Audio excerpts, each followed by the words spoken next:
Welcome to Keiser Voices, the story of success, brought to you by Keiser University Graduate School, here where the academic world meets personal triumph. Join us today as we dive into the captivating tales of success.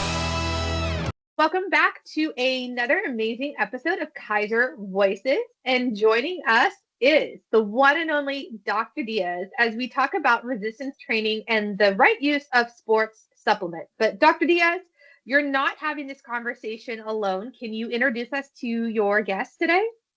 Yes, Heather, thank you. Thank you for having us here with this opportunity. And then I have two of the most knowledgeable colleagues that I could invite. And then I'm going to start introducing Dr. Scott Forbes. He's an associate professor, chair Department of Physical Education at Brandon University in Canada. Forbes is a certified sports nutritionist and then advisor for the International Society of Sports Nutrition. Dr. Forbes has over 134 peer-reviewed articles and then 5 book chapters.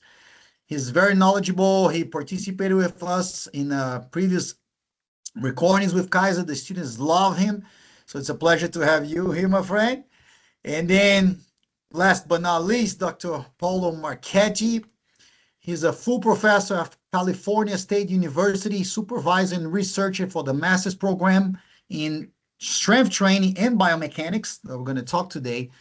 He came from Brazil, holds a PhD, master's degree, certified through NSEA, exercises physiologist specialist as well.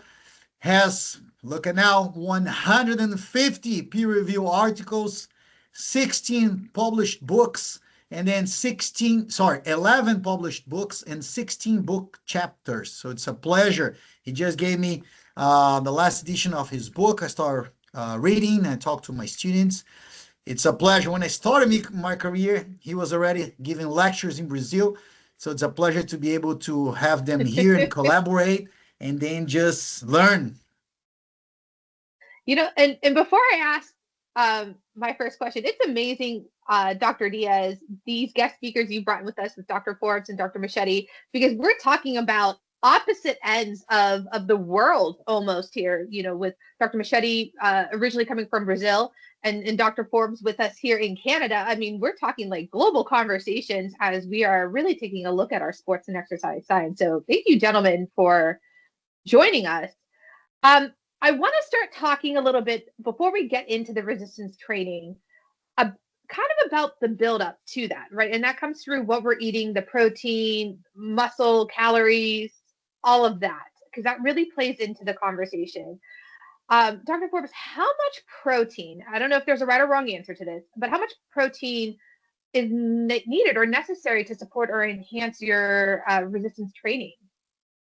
Yeah, for sure. So basically, protein is the building blocks for building muscle, and you need more muscle to develop more strength. And so that's really important. So you need some protein in your diet to do that. So it's important to consume at least some protein. There was a nice study that was published in 2018 by a Canadian researcher, a good friend and colleague of mine. His name's Dr. Stu Phillips. And he essentially combined 49 different studies into a statistical technique called a meta-analysis. And they looked at how much protein was required to kind of maximize gains in muscle, or in this particular study, it was gains in fat-free mass. So kind of a surrogate marker of muscle. And they found that it optimized at 1.6 grams per kilogram of body weight of protein. So if you really want to kind of maximize resistance training adaptations and maximize the gains with regards to building muscle, that's kind of the best recommendation at this point. But those studies have some limitations, even though the study was amazing. It's kind of the best that we have right now. It included studies that use self-report diets. And oftentimes people will underreport how much protein they're consuming in their diet. So that number might be a little bit higher than 1.6. So my personal recommendation is maybe around 2 grams per kilogram of body weight per day to really maximize the benefits. So I kind of jumped right in because I I like this conversation because we're talking about protein, we're talking about intake, but we're also going to talk about calories. But I probably should have started off by asking, what is resistance training? So I don't know, Dr. Forbes, if you want to define that, or Dr. Marchetti, but what is resistance training? We probably should have started there. Yeah, Paulo might be able to have a better definition than I, but do you want me to start? I can definitely start if you want. So anything where you provide a resistance to the muscles would be, as I think, defined as resistance training. So we generally think of like going to the gym and lifting weights, but it doesn't necessarily have to be in a gym setting, as long as it's creating some sort of tension in the muscle and you take a little bit of a rest and you repeat that. I think you can get good adaptations from a variety of kind of alternative forms of resistance training. Question for Dr. Forbes before that. So can I, Dr. Forbes, how much protein do we need to eat if we want to lose weight? Just to introduce, because you were discussing about the amount of protein. So I have this doubt in terms of how much protein. So we need to eat more or less than usually for gains in muscle mass. Yeah, so I think you're asking if you're in a caloric deficit, does that influence how much protein you actually require in your diet? And that's a great question as well. And there's a nice study, again, that came out from Stu Phillips' lab. So I feel like I'm his biggest cheerleader here. So he actually had participants in caloric deficit. So they were consuming 40% less calories than they normally were, kind of a maintenance dose. And they also had to do resistance training. And they showed that if you consume 2.4 grams per kilogram of body weight per day, then they were able to actually gain muscle while losing fat mass. So that was the first time that I've kind of seen that data. So previous to that time, if a student asked me, can you gain muscle and lose weight at the same time? I told them that it's two opposite ends of the spectrum, and it's impossible. You're either anabolic, you're growing, or you're catabolic, you're not growing. And basically, Stu Phillips proved that if you're consuming a high protein diet and you're performing resistance training, that it is actually possible to gain muscle the same time as losing weight. Okay, so my definition about resistance training or strength training. So I imagine that any kind of strategy that you have to apply external load against your muscles or your system. So I think that's a very general explanation about what is resistance training in our area. So I think that's a general way to describe, but I think that's the best way, because then we can put rubber bands, we can put chains, we can put free weights, traditional weights. So it's pretty general. So I think that's the best definition for that at this moment.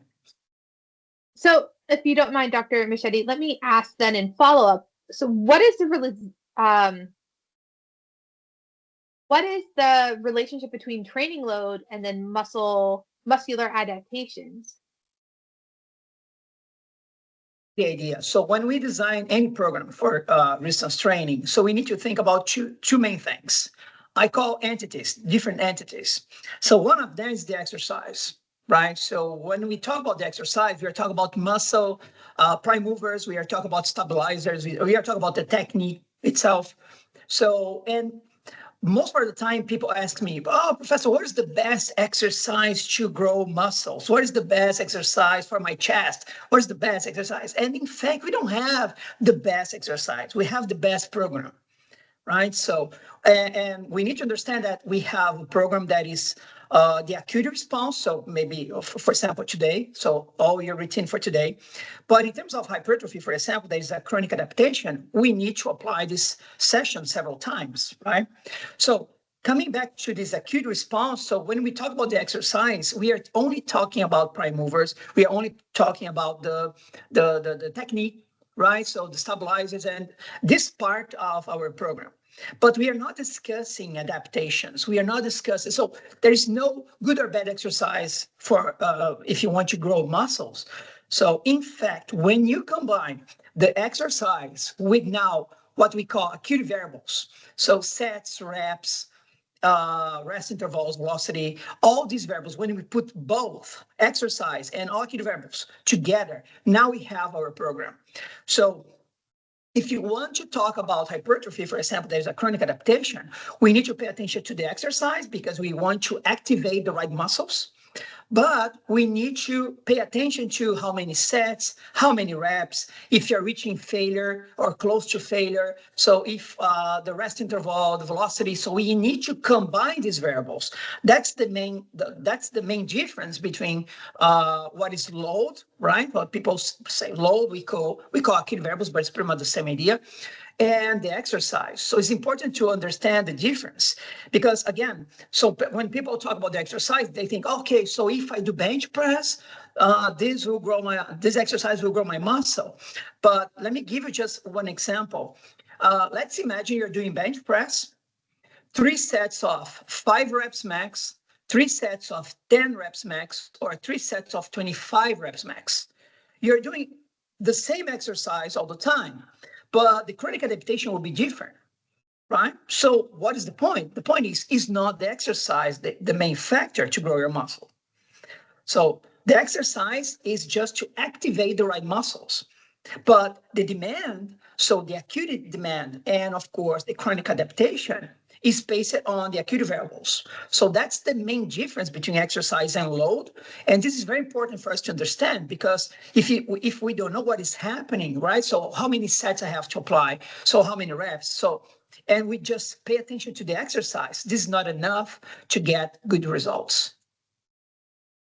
And I'm going to go out on a limb and assume that it's not also just about the resistance training and the exercise, but it's also about the intake, the food we intake, which is why we're also talking about protein. In a previous episode, I know you guys weren't on it with us. We actually talked about some of the bad influence you get from social media. You see stuff on Instagram, as we talked a lot about students, high school, college, where they want instant results. And that's not really a reality. So we start to see other methods being incorporated into their nutrition plans that they have. So my question, Dr. Forbes, just kind of give you guys a background of where my question is coming from. We see supplements being used in sports. Number one, are they okay to use supplements? Is there like a good versus a bad? And can we do that with protein? Is protein replaceable? For sure. So that's a great question. So supplements should be on top of a good, healthy diet. So just eating kind of real food, consuming enough calories. You can get protein from natural sources, food sources. So you don't have to supplement with protein. As I kind of previously mentioned, in a normal situation, if you're not in a caloric deficit, you just need about 1.6 or 2.0 grams per kilogram of body weight per day to kind of maximize the resistance training adaptations or the gains in muscle and gains in strength. So that's kind of, one of the kind of important aspects, I guess, associated with just consuming enough protein in your diet. So you don't have to supplement with protein. So that's important for the listeners to know. But there are supplements that have some evidence, but I think it's important to put those things in perspective. So as Dr. Marchetti mentioned, just like continuous training over time or consistent training over time is really important to activate the proper muscles and to lead to adaptations over time. So I think kind of the same thing with regards to this is that supplements play a really small role relative to just going to the gym and eating enough food. So one supplement that I want to mention that has probably the most evidence is actually creatine. So creatine is a supplement that you can take, and it's difficult to get a lot of creatine in food sources. So that's probably one of the reasons why it's been such an effective supplement. And so if you take this particular supplement, you can get a little bit more creatine within your muscle. And that gets converted into a molecule called phosphocreatine, and essentially just gives your muscles a little bit more energy. And then you can utilize that supplement, train a little bit harder, maybe do a couple more reps, and then get better adaptations over time. So most supplements don't really work, but there's a few that have some very small effects. And I'm glad you clarified that, because there's some crazy stuff on the internet, as I'm sure you all are aware. I'm sure one or two of them might have been cited in some of your courses that you have taught. But Dr. Can I add something? And then it's very nice that you mentioned this, the Instagram and then social media, because even creatine is being one of the most used and most researched supplements. There's a lot of myths and misconceptions, right? And then Professor Scott, he wrote for the International Society of Sports Nutrition, if I'm not mistaken, the clarification, the position stand, right? And then where they go, all the myths, because there's even myth like the could make you like I don't know, crazy myths that people talk about, if it was like doping, if it's right, Professor, was something that you clarified. Yeah, Instagram, all social media, they are crazy. And let me add something out of this idea of protein. So just to tell you, just to show you that everything is insane, right? So people on social media are now, not now, but since we have this, right? So about how to train shoulder, right? So just because that's my area, so just a brief, a small detail. So people say, oh, that's we have here the 5 best exercises for shoulder, right? And people use the term shoulder, but shoulder is a joint. We don't train shoulder. We move our joints. So we move our shoulder to train our deltoid.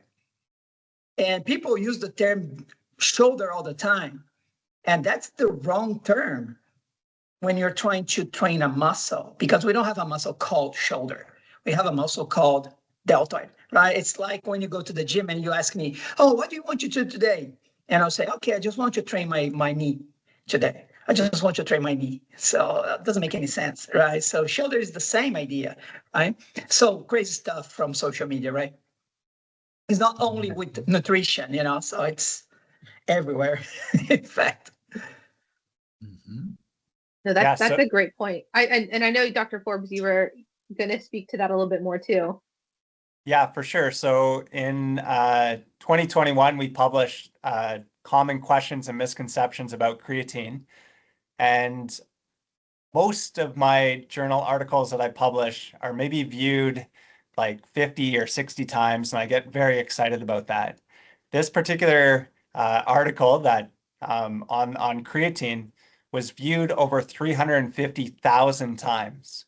So there's a lot of people with an interest in that particular supplement that are asking a lot of questions. And I think, yeah, it's associated with some of the myths and misconceptions on Instagram or social media that are driving people to these more scientific research articles.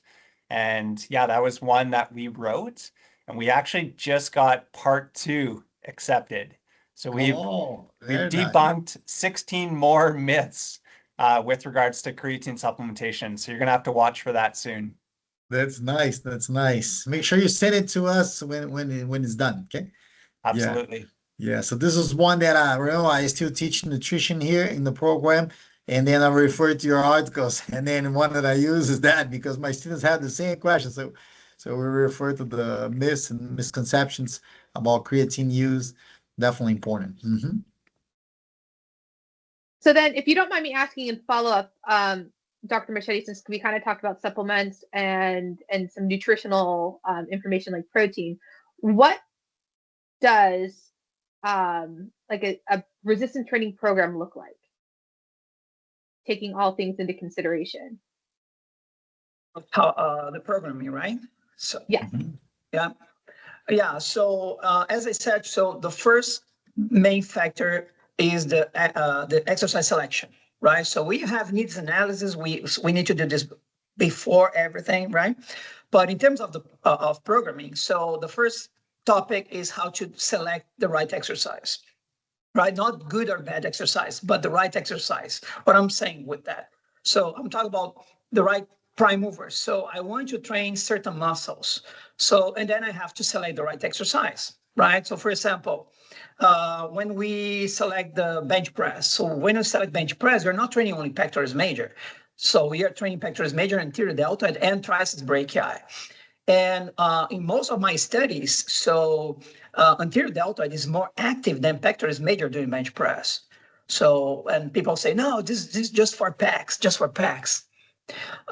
So that's the first point. So the exercise selection. And then we have the exercise order, right? So in terms of the session. And then we have to select how many sets and reps we need to apply. So velocity, rest interval, right? And one thing that is important nowadays, so in terms of programming, and I'm talking about the session, okay? So just the training session. So let's say today, we need to hit a certain number of sets to induce, for example, hypertrophy. So, for example, a lot of studies, they usually measure 3 sets, 4 sets, but this is not enough in terms of hypertrophy. So so far we have a range of between 6 and 20 sets per session that we have to distribute with our exercises. So let me give you an example. So we are doing incline bench press, decline bench press, and flat bench press, for example. So with all these 3 exercises, let's say each one you're doing 3 sets of 10 reps max. So for each muscle, in fact, you train 9 sets. So you're training 9 sets with these 3 exercises, 3 sets each. So you're training 9 sets for pectoralis major, 9 sets for anterior deltoid, and 9 sets for triceps brachii. So that's the way that we measure and we design the workout nowadays. So we distribute, we select exercise, but the number of exercises in your routine is related to the number of sets that I want to train to induce a certain type of chronic adaptation. So that's the best way to design a workout. So let me give you another example. So usually, so what is the part of our legs, right? So that we have more injuries. So Dr. Dias, do you have any idea? So, or ACL, posterior deltoid, in terms of muscles. Yeah, hamstrings, right? So in terms of muscles, yes, you're correct. But when you check most programs, right? So usually they do what? They do leg press, they do lunges, they do squats, they do all these exercises, right? But what is the problem with all these exercises? All these exercises, they are multi-joint exercises. So you're not training hamstrings because hamstrings, this group of muscles, right? So this group is a biarticular muscle. It's crossing your knee and it's crossing your hip. So, and it's impossible to activate with high demand this muscle when you're extending your hip and your knee at the same time. It's called Lombards paradox. So it's a neurological adjustment. So you cannot activate this muscle with full intensity. So in fact, when you're doing all these exercises, you're training your quads and you're training your glute max, but you're not training your hamstrings at all. That's the reason why a lot of these athletes, a lot of these people, practitioners in general, they have more injuries in ACL and hamstrings because they are creating this imbalanced workout. You're training more your quads, for example, than your hamstrings. And when you go to the gym, this is clear because they have a huge quads and a flat hamstring, right? So this is pretty clear at the gym. So that's the main concern, right? So in terms of our program design. So we need to pay attention to not only to the exercise, but how many sets per exercise, per session, and per week we are doing. Yes, very, very great point, Professor Marchetti. And then to add that, so try to take in the idea of having, let's say, the agonist and the antagonist, so both sides of the joint to have similar volumes. And most of the people, they just look at the front of the body. So everything they do is like just push, for example. They focus on the chest, right? and then exactly. On the quads, but then forget the back, forget the posterior chain, and then now you create an imbalance in the joint, and then when you try to go to a sports performance movement, and then you end up having injuries, and then the hamstrings is very common because of that, because it creates imbalance. And then very, very good point. And then when Scott? they introduce this type of exercise, so for hamstrings with athletes, the rate of injuries decreased. Yes. So if we really want to optimize this plan, Dr. Forbes, what tips would you give us to help with eating and fueling heading into a training such as Dr. Marchetti spoke about? Yeah, so I think the first thing is just, as Dr. Marchetti mentioned, is consistent training and making sure that you're selecting the right exercises and doing the right number of sets throughout the week. And as Dr. Dias confirmed, basically trying to hit a balance. So on both sides of the joint, is both agonist and antagonist is really important. So I think even from a nutrition perspective, I think a very important aspect is that you have to exercise and you have to exercise regularly. So that's kind of, one, I guess, really important point. Besides that, I think people get caught up with all these nuances, and it becomes pretty complicated for people, and they don't even know where to start. So I think it's just important to start somewhere and keep things simple as well. So people think about, when's the best time to exercise, or nutrient timing, for example, if we're talking about fueling, how much protein do you need in your diet? I think for most people, it's actually not really that big of a concern. It's just getting to the gym, doing exercise regularly. That's definitely important. So then, you brought in a good point, Dr. Forbes. Dr. Dias, where do we start? So very good. So where do we start? Simple beginner.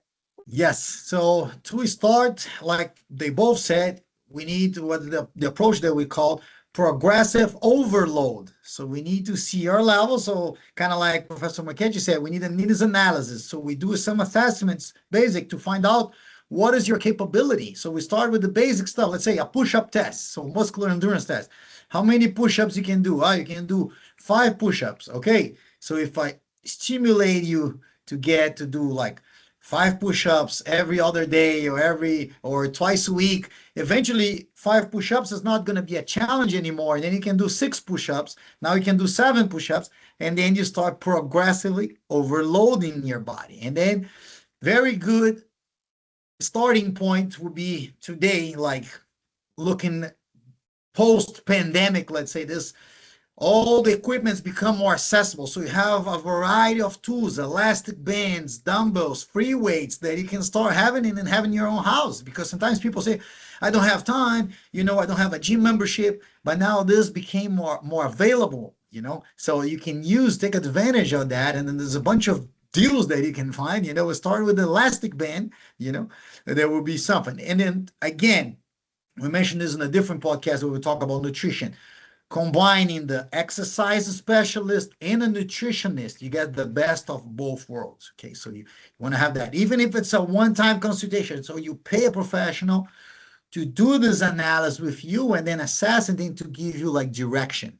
Because right now, with this going back to the social media era, you see somebody doing it and say, and then they claim this is the best exercise. And then now a beginner go copy this, and then imagine you have like a powerlifting move, or a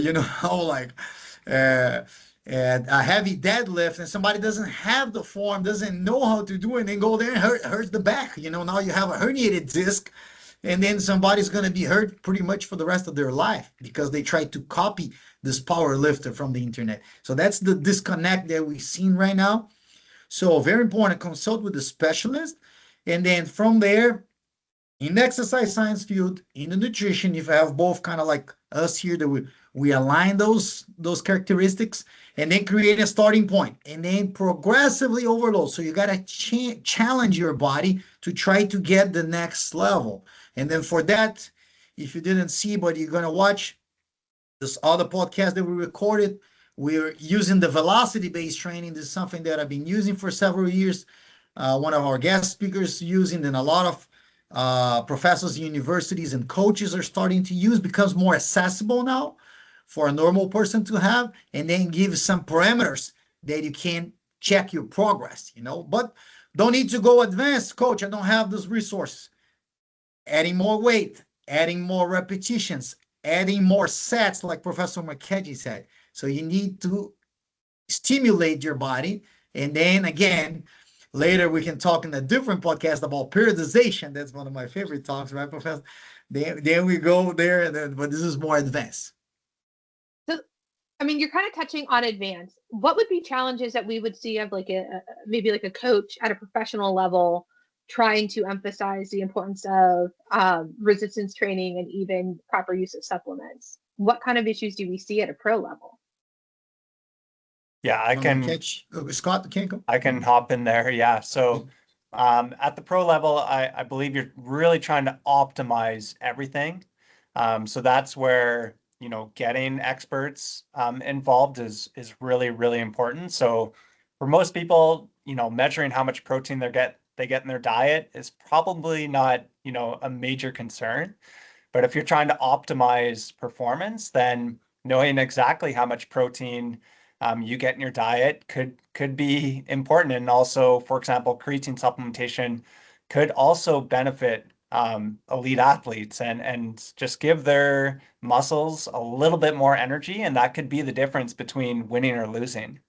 So we actually, in a review, we tried to kind of figure out exactly how much creatine was working with regards to gains in muscle size or muscle thickness. And so we actually used an ultrasound. So similar to like an ultrasound that you would use to look at a baby. But we're not concerned about babies at all in my lab. We're concerned about muscle.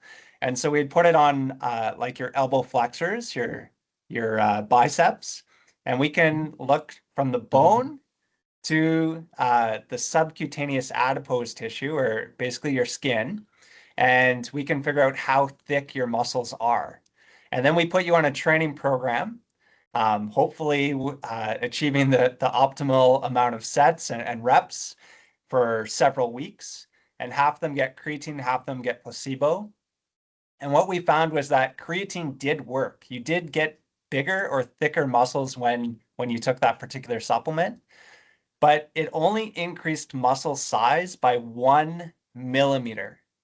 So that was the results that we found in our particular study. So it worked in general. It had a statistically significant effect. So we got excited when we did our stats. We're kind of nerds. But at the end of the day, it actually only increased muscle size by 1 millimeter. So the effect size of that supplement is pretty small. And so after we published that, people were like, don't take creatine, it's useless. But I think it can help. It has a small effect. I think it's important for people to understand kind of how it works. And yeah, what you'll actually get from that particular supplement. It's not going to make you into Mr. Olympia, but it might make you a little bit stronger and just help you build a little bit more muscle. And if I can add to that, and then, I've been reading, researching creatine, followed Dr. Forbes for years. And one good thing about help you resynthesize the ATP and phosphocreatine that we use for the exercise. So now what happens? You do a sort of one set of exercise, for example, you did like 10 repetitions for a particular exercise. And then during your rest intervals, help you resynthesize ATP and phosphocreatine faster. Then you can do it again. And then now I'm going to link what Professor Marchetti said. Now you're going to be able to do a greater volume and then progress with your volume. So the creatine works in many different ways, not only like, directly that, but could help in the recovery process that lets you do more sets or more repetitions, let's say in this way.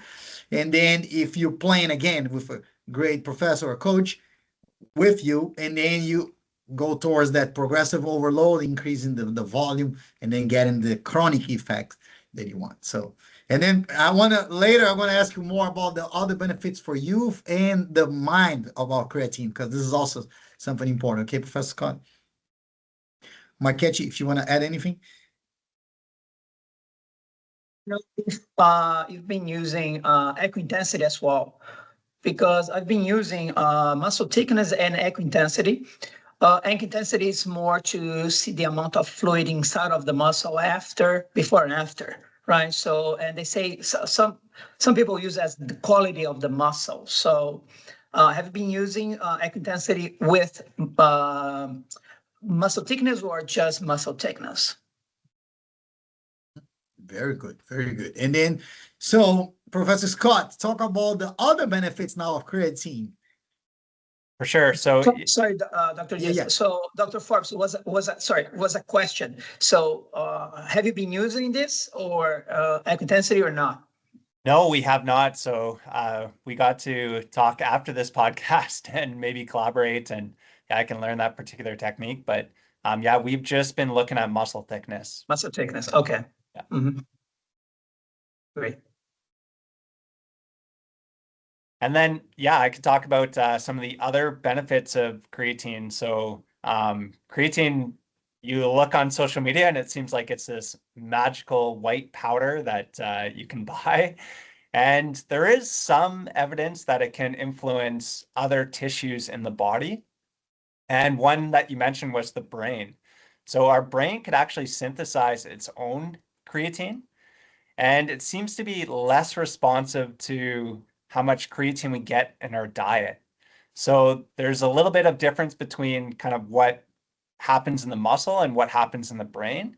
But there is some evidence that if you supplement with creatine, you can get more creatine in your brain, and it just provides a little bit more energy for your brain. And there's some studies to show improvements in memory, attention, executive function, things like that with creatine supplementation. So that's definitely an emerging area of research. Even reaction time, there's some new studies that come in reaction time that would be good for athletes, you know. So not only like, okay, growing muscle recovery, but now thinking faster. So in a game situation, let's say a football player or something, that could be something used. And then for youth, what are the benefits, or is the contra indicator for youth, or what is your So I get asked that question quite a bit. Should children or adolescents be taking creatine? And I kind of answer it two ways. So one is based off the scientific literature, it shows that it's safe, effective. So it can improve exercise performance, particularly in adolescents, like 16, 17-year-olds. But my personal opinion is that you should focus on other things beyond supplements. So again, just kind of education that the effect size from creatine is so small. There's other things that are much more important to focus on, such as proper training, exercise selection, just kind of eating a whole healthy diet is much more important than that you're going to get from that creatine supplement. But there is evidence to show that it is both safe and effective in that population.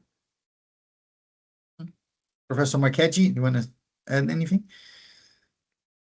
I have no idea. So I have nothing to add in terms of creatine. So it's not something that So then to add to what Professor Scott said, and then there's this trend nowadays with the youth that they're trying to get the shortcut, you know, so getting instant results. And then that's why a lot of those kids in the youth, they're going to supplements. But then me coaching professionals in different age categories, and then I tell them, look, yes, you could use, like Professor Scott said, it's safe, it's healthy, but what are you going to use after you hit a plateau? Because right now you're like 16, 17, you're still growing. There's so much that training can still do for you, training properly, like Professor Marchetti said, learning the techniques, learning all the acute variables, changing your repetition scheme, your rest intervals, you know, creating all those programs. And then when you get in your professional 20 plus years old, what are you going to use? Understand? And then that's why people, they usually start so young with all the resources, all the supplements they can take. Later, they end up using drugs because now they need to use the steroids or other enhancing performance substances because they don't see the effects. And they now what happened? They damage their career. They get doping suspensions, and then just shame, for the career. Why? Because they started wrong. So if they should focus on the right training and the right nutrition, grow from there, and then okay, so now I hit a plateau. So what do? Now I go with the supplements to continue evolving, not the other way around. Starting the shortcut, yeah, in 6 months they get great results, but after that you have like a 10-year, 15-year career. What are you going to do? Okay, so that's kind of like. I have a question, if you don't, since we are talking about the youth, I really wanted to ask about like youth, younger athletes. Maybe we're talking high school age. Dr. Marchetti, would they introduce resistance training that young, or is that something that maybe comes with age or as they develop further into professional athletes? Is that something that we would introduce, let's say like a high school level? Is in fact is the goal, right? So for example, before puberty, so they need to focus on strength, and they need to focus on the coordination, they need to focus on the exercise, right? So more than gains in muscle mass or any type of it depends on the sport, but it high levels of performance, right? So after puberty, so now usually when we are training this, right? So progressively, this guy. So then we go to something more related to gains in muscle mass, because that if we want in a certain level, when we want to gain more force, so we need to increase the size of the muscle. So that's a progression in terms of gains in, for example, in power. Right, so that's the progression that usually we use. So we gain a certain level of muscle mass, and then we convert to strength, and then we convert to power. Right, so if you don't have enough muscle mass, you cannot produce high levels of force, and then you cannot do it fast. Right, but we need to pay attention to these goals and respect for example, the puberty in this case. So we need to pay attention to this procedure. Right, so and. One more thing, we need to understand if we are talking about athletes or if we're talking about practitioners, because it's not the same thing, right? Mm-hmm. So in terms of practitioners, we have beginners, we have intermediate, we have advanced. And even sometimes a person that is advanced at the gym, right? So they're not athletes. So, and then we try to mimic the same type of workout from these guys, right? So as Dr. Dias said, so sometimes let me follow a bodybuilder, but okay, you're not a bodybuilder. A bodybuilder is an athlete, right? So you're just advanced. So you don't need to, for example, take so much creatine as these guys, or, other different types of strategies, because you're a different kind of, let's say, person. So in terms of your level. Right. So it's not only for children and adolescents. This is for everyone, right? Mm-hmm. To add to that, I think, like Professor Marchetti said, before puberty and then after puberty, that needs to be that difference. And then focus before puberty on the technique, on the skill development. So that should be the main goal. And then after puberty, then you start going more in an advanced training as they progress. But definitely start early. This is going to bring benefits for those kids. But in this level, body weight exercises, and then learning the moves instead of just trying to lift heavy that you see nowadays, people trying to lift heavy and then just get like views because, this 10-year-old boy and then lift that much. Yes, but what's going to happen with him when he get 20, when he get 30, that should be peaking and the same. And then you're going to have 20 years of micro tears, and then putting pressure on the shoulders and the back, and then you might just finish a career earlier. So this is something that I like to talk to. I have some friends that go with what we call long-term athletic development, and then this is a very important thing. Sometimes people just want to see the results right now, and then the parents sometimes are bad in this process because they put more pressure on the kids, and the kids wanted to get results so quick. And then either sometimes they quit because they don't take the pressure, the mental side that we discussed in another podcast, or they just kind of like, going to try to use now all the supplements, everything they can take, not in the right time. So definitely before puberty is one goal, after puberty, having these differences is important. And I'm glad you guys pointed out that example, because it's going to emphasize two things for me. Is you need to consult a professional, right? We need to consult a dietitian. We need to consult a proper training coach, your own physician, to know when and when not to do things, or put, do I need to take the creatine? Do I not?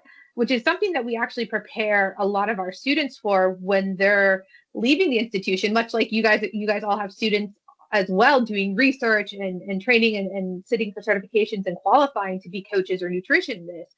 It's important to consult people like this, like the students that we're preparing to graduate, because I had no idea. Like it made a difference at an age or whatever. Like I asked the question, because I was just curious at this point. But I mean, like you could do some serious damage, like Dr. Dias says, if you're not having the right conversations with the right people. Mm-hmm. Yes, Professor. One thing that is interesting in all guidelines, NSCA, all guidelines. So when you talk about children and adolescents, so the first thing that you see in all these guidelines is supervision. So resistance training is safe for children, is safe for adolescents, is safe if you have a good supervision, if you have a good professional working with these guys, right? So supervision is the key factor. So good people will train good athletes or good practitioners. Yes, very good. And then I have a question for Professor Forbes. He talked about the amount of protein that we should take, but he didn't mention the amount of creatine. So what would be for a normal person or for elderly? Because I also know he has research on that. And then for muscle gain, so kind of like give us. Yeah, no problem. So I take all of it. That's all the creatine I take. No. So the dose might depend on what tissue in the body you're trying to get a benefit from. So we think that the brain might require a higher dose, although there's no good dose response study with regards to how much you need for the brain. From the muscle, we actually know that you can consume a very low dose of creatine, as little as 3 grams a day. So typically people will consume 5 grams a day, but you can go as low as 3 grams per day. And you can get more creatine in your muscle. It will take about 4 weeks to kind of saturate the creatine stores within your muscle. And then you can get the benefits with regards to just having more energy to perform more sets and reps. So so for the muscle perspective, it's pretty simple, 3 to 5 grams. For the brain, we think around 10 grams per day. And then I haven't mentioned it yet, but there's a little bit of evidence that combining creatine with resistance training can also improve bone health and geometry as well. So there was a study, it was done by some Canadian researchers, so good job. And they did a 2-year training study in postmenopausal females. So they had 237 postmenopausal females, half them got creatine, half them got placebo. They trained 3 times per week, and they also did a walking program as well. And those that took creatine had stronger bones because of the shape of the bone. So the creatine seemed to improve bone geometry more so than kind of some of the other things that they measured, and more so than placebo. So it improved bone strength as well. Oh, very cool. Very cool. And then it's not wrong to do a saturation, if you can explain to, and then what is usually done, because like he said, if you just take a small dose, it will take about 4 weeks for your body to saturate, but you can also do a saturation. So can you explain, please? Yeah. So you can also load your muscles, so do a loading phase, and typically that's 20 grams per day. But you would separate that into 4 5-gram doses throughout the day. And you can saturate your muscles in 5 to 7 days.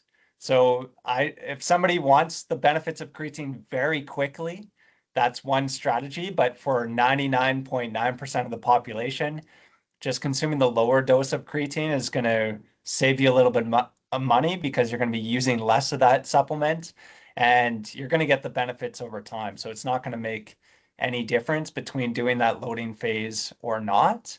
But for the rare kind of athlete that really wants to get the benefits as quickly as possible, yeah, you can do that loading phase. Nice, nice. And then we have one more about creatine. We have all sorts of creatine.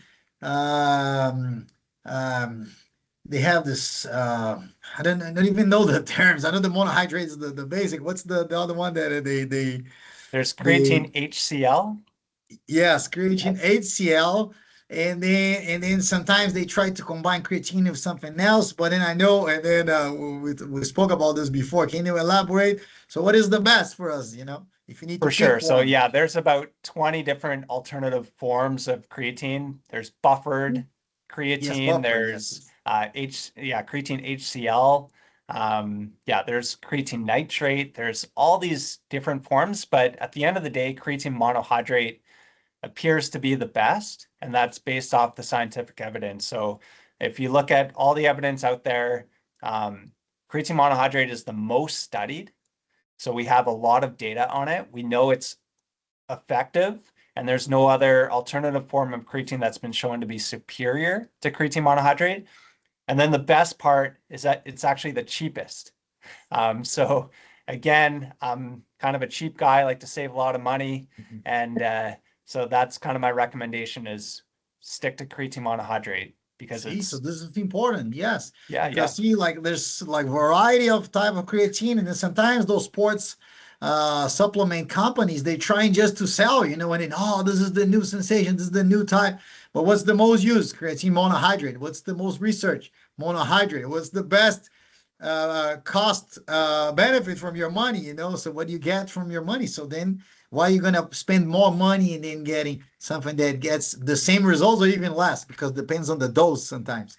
They can change. Definitely cool. Absolutely. So yeah, don't be tricked by those supplement companies that are trying to make a lot of money off of you. So again, Nice. the benefits of creatine are very small. And so if you do want to try that supplement, just stick to creatine monohydrate, the cheapest form. Perfect. I have a question from Marchetti. If you have, let's say, somebody, the beginner that's starting a resistance training program, what would be some basic recommendations that you could say? How many days a week they should start? Okay, so in terms of beginners, so usually we use one exercise per muscle group, usually multi-joint exercises, but not all exercises will be multi-joint, but most of them. So usually we use only 2 sets per exercise. So this is about basic program will be 9 exercises max. You don't need more than 9 exercises, right? Because if it's too long, it's too boring for them. So you need to motivate them too, right? So usually 9 exercises. So 1 exercise per muscle group is enough. 2 sets. And why 2 sets? Okay, so 2 sets of 15 reps. Why 2 sets of 15 reps? So first of all, because they need to learn the exercise, right? So they need to do more times. They need to do more reps. That's the reason why we use 15, 20 reps.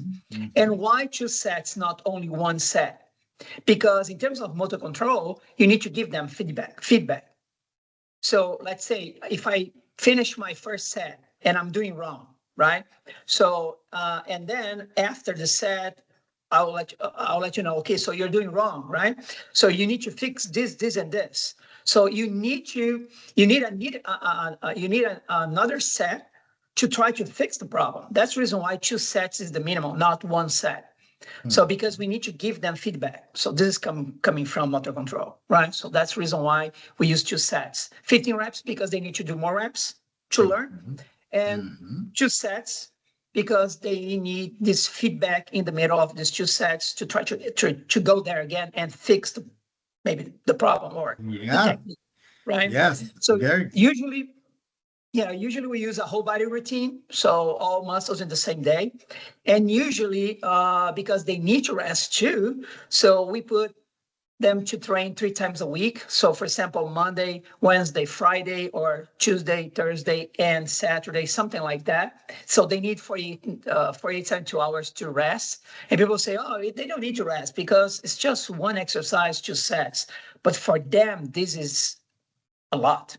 Right? For them, it's a lot. So they need to rest a little bit more in between sessions. So that's our recommendation for beginners. And they don't need to use creatine. And then don't need, yeah. See, in the beginning, you don't need to use any supplement. Just No. just be smart. You don't need any supplement. And then again, eating properly. And then if you have a chance, consult with a nutritionist or exercise specialist. That would be definitely good. And then I know before I had a talks that it's time to go. Important for why do I need to go to a graduate school to do a master's degree in exercise and sports science? Because there's a lot of job opportunities in this area. And then more than 600 jobs available today, as of today, paying more than $60,000 in the United States. If you have either years of experience or what they put it there in the job description, preferred master's degree. So the preferred master's degree. Some of those jobs will be mandatory, so be required for you to have your master's degree. So that's why if you want to grow in your career, getting better opportunities, better, at the end of the day, we need money to feed our family and then to provide for your family and support. So that definitely it's a way to go. Graduate school can help you there, open other doors. And then if you eventually want to become like us and then do a PhD program and then doctoral degree, and then you have other opportunities. But definitely a way to start. I remember when I went to Russia, did my master's degree, the knowledge that I had from after the master's is like a big jump. And then you have no idea when you start reading so many articles. And back in my day, dissertations and theses, the hard copy ones. So that's when you really learn. And then we will try to put this here, Keiser. And then before we go, I have my special here. We call Against the Wall. You got to answer quick, okay? I'm going to ask you a question. You don't think much. Answer quick. If you have to